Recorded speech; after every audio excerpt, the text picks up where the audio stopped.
Обращение Совета Ухты поддержали еще 4 муниципалитета Коми. Депутаты просят внести изменения в федеральный закон и разрешить усыпление бездомных животных не по медицинским показаниям. Итоговое обсуждение этой инициативы состоится на днях, но пока ухтинцы вынуждены как-то сами спасаться от звериной агрессии. Виктория Науменко без перцового баллончика на улицу не ногой. В конце ноября депутаты Совета Ухты приняли обращение к Госсовету Коми, чтобы региональный парламент вышел с законодательной инициативой об изменении федерального закона, который обязывает после стерилизации и чипирования возвращать отловленных животных в места обитания. Ситуация усугубилась после гибели 46-летней Светланы Серебро. 17 декабря на нее напали собаки в микрорайоне УРМЗ. Существующий закон не позволяет применять табельное оружие в городской черте без вот таких жестких оснований. И Магомед Магомедович 100% прав, когда сказал, что если бы вчера были бы выстрелы в этих озверевших животных, то сегодня были бы уже не просто разборки, а возбуждены бы были дела. Поэтому ситуация очень сложная. За новогодние выходные в городе и окрестностях от нападения бездомных псов пострадало еще несколько человек. С 15 января в Ухте ввели режим повышенной готовности, а впоследствии разработали новую, более действенную схему реагирования на агрессию собачьих стай. Если граждане видят агрессивно настроенных собак, агрессивно настроенную стаю, соответственно, непосредственно сразу же, незамедлительно нужно звонить в единую диспетчерскую службу. Это подключение вопроса с отловом этих собак. И второе, полиция. Между этими службами также налажено взаимодействие. Мы сегодня выработали этот механизм. Соответственно, ЕДДС незамедлительно тоже о сообщениях граждан информирует полицию. Полиция направляет свои патрульно-постовые службы, наряды ГИБДД, если они поблизости есть свободны. По словам сотрудников окрестных продуктовых баз на УРМЗ, растерзавшая женщину стая обитает на прежнем месте. Так она осталась. Эта стая. Они бегают туда-сюда, достали они. Я знаю, где они живут, вот где там склад, они туда лазят, под склад. Те же настроения и на Ветлосяне. 19 января жертвой нападения здесь стала 10-летняя девочка. 20 января 7 собак набросились на 19-летнего юношу в районе оптового магазина «Азбука ремонта». Позже вновь нападение на самом Ветлосяне, к счастью, без травм. Это вот 4 дня назад.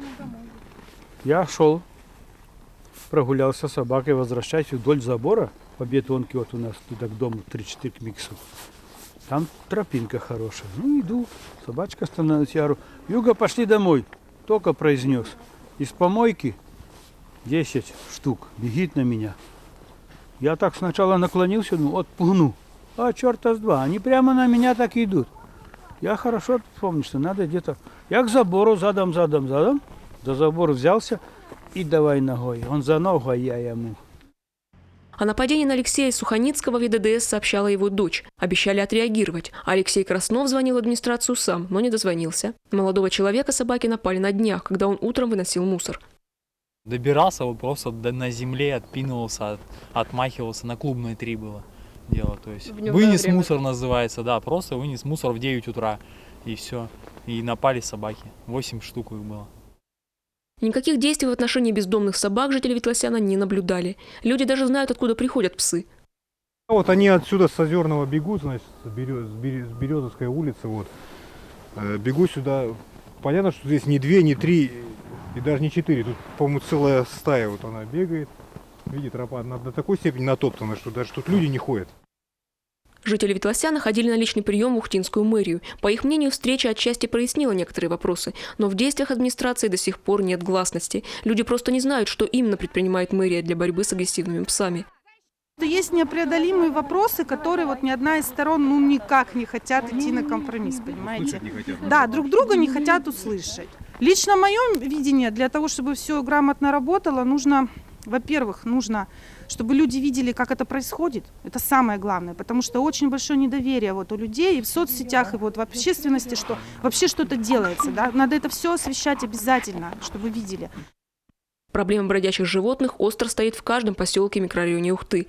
Так представитель Шудаяга считает, что на личном приеме в мэрии не были учтены все нюансы. Сказать о том, что нашли компромисс, честно говоря, я такого не увидела. Лично для себя скажу, что строить питомник, 1000 собак туда не поместится. Ну, не договариваться, а принимать меры и решать сейчас, сегодня, потому что вот только сегодня с утра мне опять возле школы наш Шудаяк скинули фотографии, где спокойно в 7:51 та же стая собак, которую Добрый город забирал еще в ноябре месяце, через 20 дней вернули обратно, вот вы их видели в сюжете. Вот они опять же возле школы сидят и никого к своей территории не пускают. При этом зоозащитники утверждают, проблема преувеличена. Если собак не провоцировать, угрозы не будет. Так, в поселке Озерный почти у каждого дома обитает своя стая. И, по словам местных жителей, те ведут себя дружелюбно и даже ласково, хотя раз на раз не приходится. Был случай, это буквально недавно, уже было часов 10 вечера, и шла девушка с грудным ребенком на руках одним, и один шел рядом, ребенок, годика 3. И они набросились, наши собаки набросились. Это слава богу, что мы находились рядом, и я их не боюсь, и мне пришлось помочь этой девушке дойти до первого подъезда. Она живет в нашем доме. Сейчас на базе Ухта-спецавтодора строится муниципальный приют. Эта же организация занимается отловом собак. Одно из обещанных нововведений – осмотр ветеринара и принятие решения об агрессивности. При этом ухтинцы всерьез надеются на изменения в федеральном законе. Обращение Совета депутатов Ухты о бродячих собаках поддержали в Усинске, Печоре, Ижемском, Княжпогосском районе. А ранее инициативу одобрил Совет Сыктывдина. Виктория Науменко, Павел Лагутин, телеканал Юрган, Ухта.